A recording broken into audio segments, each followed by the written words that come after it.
Carefully assess respirations and pattern of breathing. An important tip is not to rush to the stethoscope, but rather to observe the infant carefully.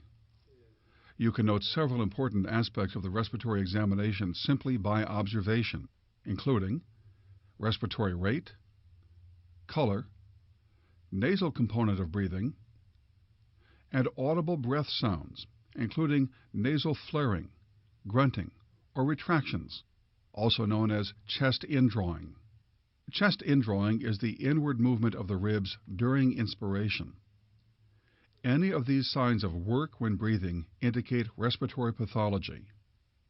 Percussion is not helpful in the examination of the chest of infants, as the infant's chest is hyperresonant throughout.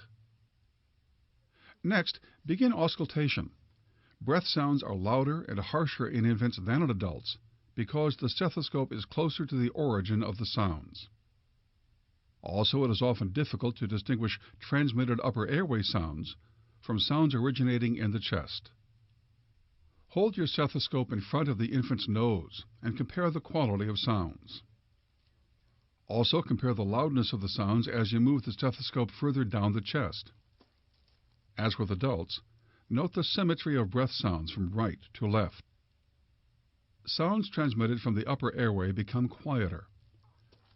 Note whether any sounds are inspiratory or expiratory. Expiratory sounds are generally from an intrathoracic source, while inspiratory sounds can be either from the chest or from the upper airway or nose.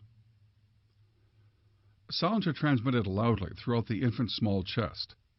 Nevertheless, the characteristics of the breath sounds, such as crackles, wheezes, and rhonchi, are the same as those for adults. Wheezes, rhonchi, and wet crackles are commonly heard in the chests of infants. They commonly result from various lung infections, and much less commonly from cardiac disease.